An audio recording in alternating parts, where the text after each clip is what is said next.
Ants at Grandpa's.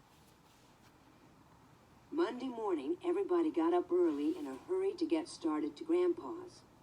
Pa wanted to be there to help with the work of gathering and boiling the sap. Ma would help Grandma and the ants make good things to eat for all the people who were coming to the dance. Breakfast was eaten and the dishes washed and the beds made by lamplight. Pa packed his fiddle carefully in its box and put it in the big sled that was already waiting at the gate.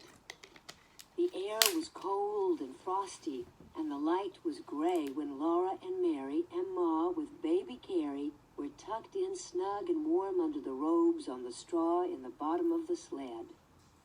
The horses shook their heads and pranced, making the sleigh bells ring merrily, and away they went on the road through the big woods to Grandpa's. The snow was damp and smooth in the road, so the sled slipped quickly over it, and the big trees seemed to be hurrying by on either side. After a while, there was sunshine in the woods, and the air sparkled. The long streaks of yellow light lay between the shadows of the tree trunks, and the snow was colored faintly pink. All the shadows were thin and blue, and every little curve of snowdrifts and every little track in the snow had a shadow. Pa showed Laura the tracks of the wild creatures in the snow at the sides of the road. The small, leaping tracks of cottontail rabbits, the tiny tracks of field mice, and the feather-stitching tracks of snowbirds.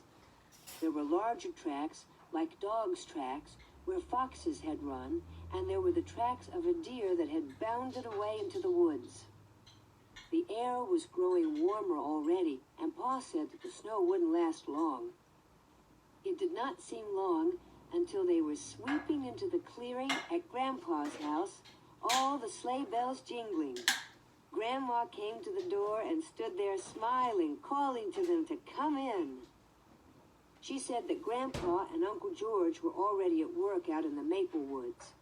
So Pa went to help them, while Laura and Mary and Ma, with baby Carrie in her arms, went into Grandma's house and took off their wraps. Laura loved Grandma's house. It was much larger than their house at home. There was one great big room, and then there was a little room that belonged to Uncle George, and there was another room for the aunts, Aunt Dosha and Aunt Ruby. And then there was the kitchen with a big cook stove. It was fun to run the whole length of the big room from the large fireplace at one end all the way to Grandma's bed under the window in the other end. The floor was made of wide, thick slabs that Grandpa had hewed from the logs with his axe. The floor was smoothed all over and scrubbed clean and white, and the big bed under the window was soft with feathers. The day seemed very short while Laura and Mary played in the big room, and Ma helped Grandma and the aunts in the kitchen. The men had taken their dinners to the maple woods, so for dinner they did not set the table, but ate cold venison sandwiches and drank milk. But for supper, Grandma made hasty pudding. She stood by the stove, sifting the yellow cornmeal from her fingers into a kettle of boiling, salted water. She stirred the water all the time with a big wooden spoon and sifted in the meal until the kettle was full of a thick, yellow, bubbling mass. Then she set it on the back of the stove where it would cook slowly. It smelled good. The whole house smelled good, with the sweet and spicy smells from the kitchen and the smell of the hickory logs burning with clear, bright flames in the fireplace, and the smell of a clove apple beside Grandma's mending basket on the table. The sunshine came in through the sparkling window panes, and everything was large and spacious and clean. At supper time, Pa and Grandpa came from the woods. Each had on his shoulders a wooden yoke that Grandpa had made. It was cut to fit around their necks in the back and hollowed out to fit over their shoulders. From each end hung a chain with a hook, and on each hook hung a big wooden bucket full of hot maple syrup. Pa and Grandpa had brought the syrup from the big kettle in the woods. They steadied the buckets with their hands, but the weight hung from the yolks on their shoulders.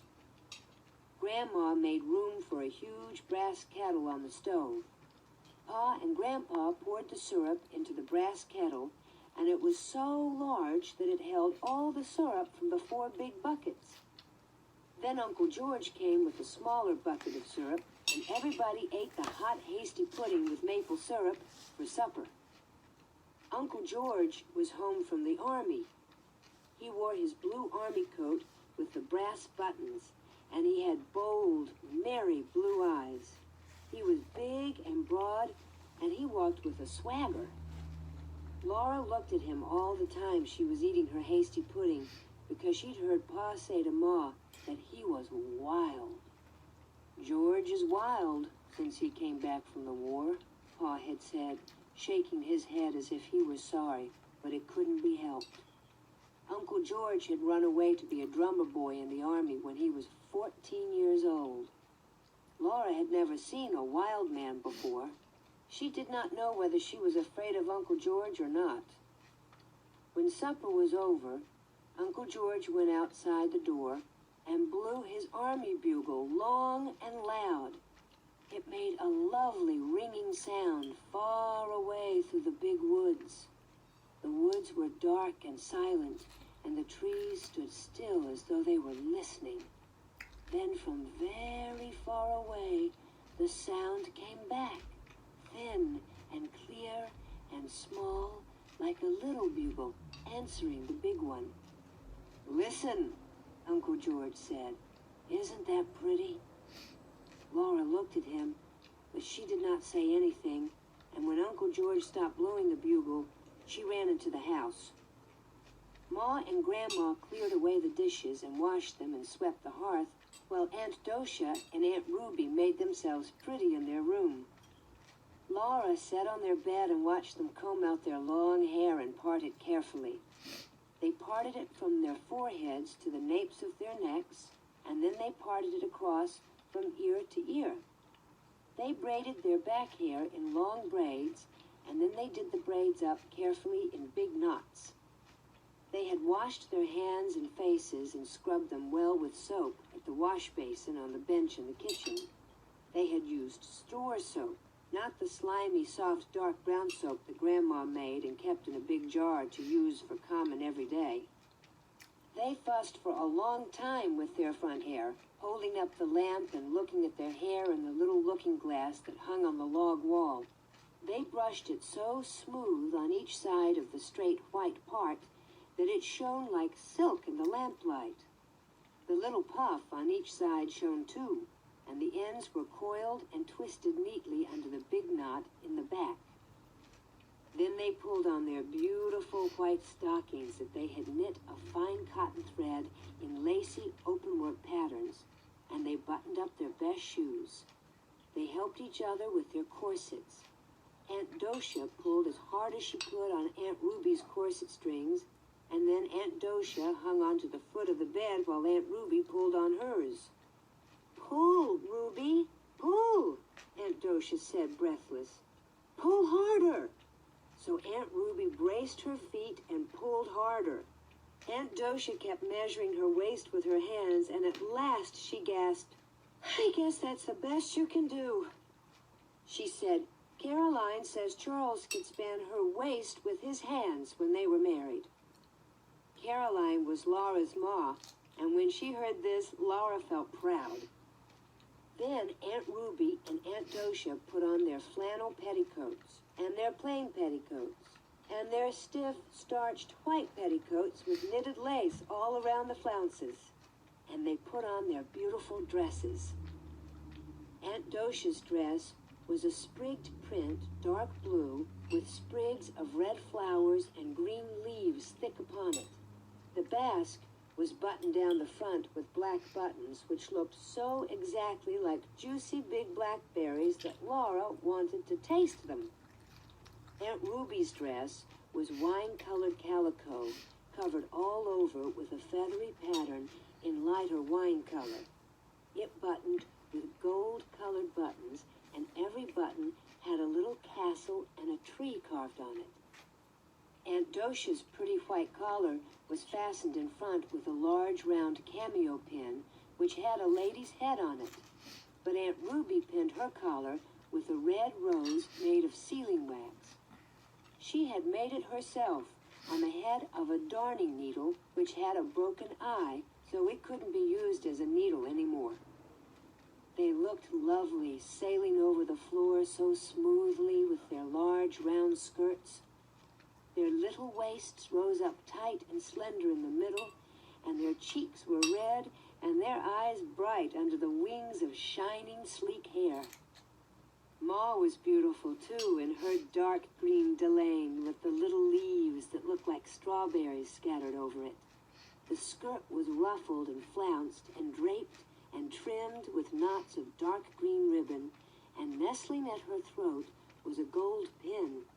The pin was flat, as long and as wide as Laura's two biggest fingers, and it was carved all over and scalloped on the edges. Ma looked so rich and fine that Laura was afraid to touch her. People had begun to come. They were coming on foot through the snowy woods with their lanterns, and they were driving up to the door in sleds and in wagons. Sleigh bells were jingling all the time. The big room filled with tall boots and swishing skirts, and ever so many babies were lying in rows on Grandma's bed. Uncle James and Aunt Libby had come with their little girl, whose name was Laura Ingalls, too. The two Lauras leaned on the bed and looked at the babies, and the other Laura said her baby was prettier than baby Carrie. "She is not either," Laura said. "Carrie's the prettiest baby in the whole world." "No, she isn't," the other Laura said. "Yes, she is." "No, she isn't." Ma came sailing over in her fine delaine and said severely, "Laura." So neither Laura said anything more. Uncle George was blowing his bugle. It made a loud ringing sound in the big room, and Uncle George joked and laughed and danced, blowing the bugle.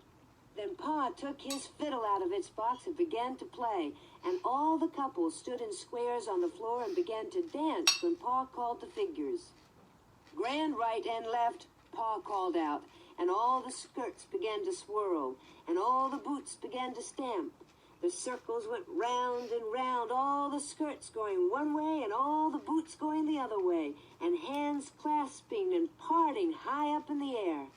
"Swing your partners," Pa called, "and each gent bow to the lady on the left."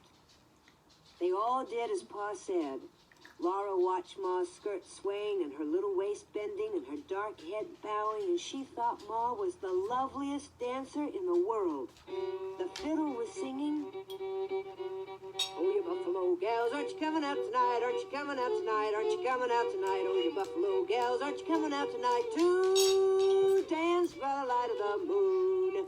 The little circles and the big circles went round and round, and the skirts swirled, and the boots stamped, and the partners bowed and separated and met and bowed again. In the kitchen, Grandma was all by herself, stirring the boiling syrup in the big brass kettle. She stirred in time to the music. By the back door was a pail of clean snow, and sometimes Grandma took a spoonful of syrup from the kettle and poured it on some of the snow in a saucer. Laura watched the dancers again. Pa was playing the Irish washerwoman now. He called, "Do-si, ladies, do-si-do, come down heavy on your heel and toe." Laura could not keep her feet still. Uncle George looked at her and laughed. Then he caught her by the hand and did a little dance with her in the corner. She liked Uncle George.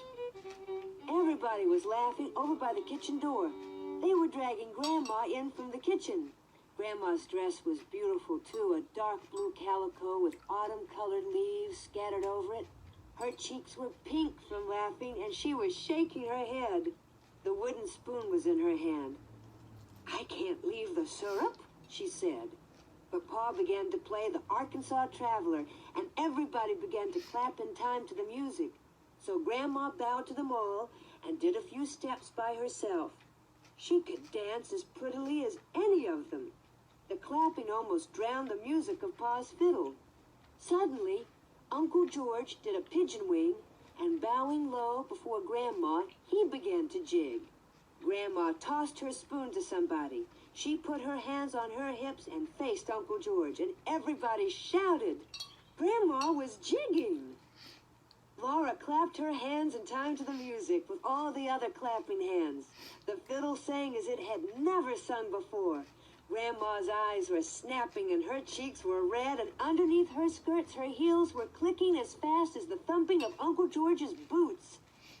Everybody was excited. Uncle George kept on jigging, and Grandma kept on facing him, jigging too. The fiddle did not stop. Uncle George began to breathe loudly, and he wiped sweat off his forehead. Grandma's eyes twinkled. "You can't beat her, George," somebody shouted. Uncle George jigged faster. He jigged twice as fast as he'd been jigging. So did Grandma. Everybody cheered again. All the women were laughing and clapping their hands, and all the men were teasing George. George did not care, but he did not have breath enough to laugh. He was jigging. Pa's blue eyes were snapping and sparking. He was standing up watching George and Grandma, and the bow danced over the fiddle strings. Laura jumped up and down and squealed and clapped her hands. Grandma kept on jigging. Her hands were on her hips and her chin was up and she was smiling. George kept on jigging, but his boots did not thump as loudly as they had thumped at first. Grandma's heels kept on clickety-clacking gaily. A drop of sweat dripped off George's forehead and shone on his cheek. All at once he threw up both arms and gasped, "I'm beat." He stopped jigging. Everybody made a terrific noise, shouting and yelling and stamping, cheering Grandma. Grandma jigged just a little minute more, then she stopped. She laughed in gasps. Her eyes sparkled just like Pa's when he laughed. George was laughing too and wiping his forehead on his sleeve. Suddenly, Grandma stopped laughing. She turned and ran as fast as she could into the kitchen. The fiddle had stopped playing. All the women were talking at once and all the men teasing George, but everybody was still for a minute when Grandma looked like that. Then she came to the door between the kitchen and the big room and said, "The syrup is waxing. Come and help yourselves." Then everybody began to talk and laugh again. They all hurried to the kitchen for plates and outdoors to fill the plates with snow. The kitchen door was open and the cold air came in. Outdoors, the stars were frosty in the sky and the air nipped Laura's cheeks and nose. Her breath was like smoke.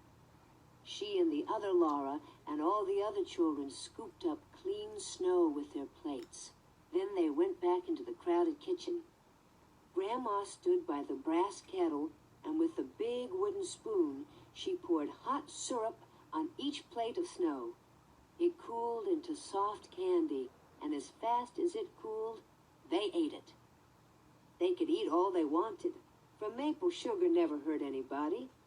There was plenty of syrup in the kettle, and plenty of snow outdoors. As soon as they ate one plateful, they filled their plates with snow again, and Grandma poured more syrup on it.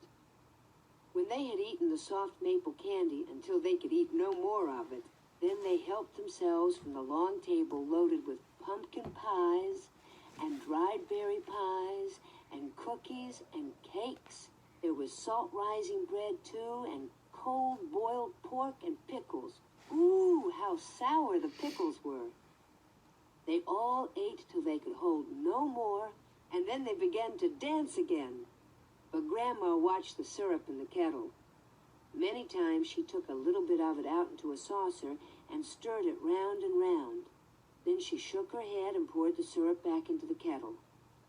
The other room was loud and merry with the music of the fiddle and the noise of the dancing.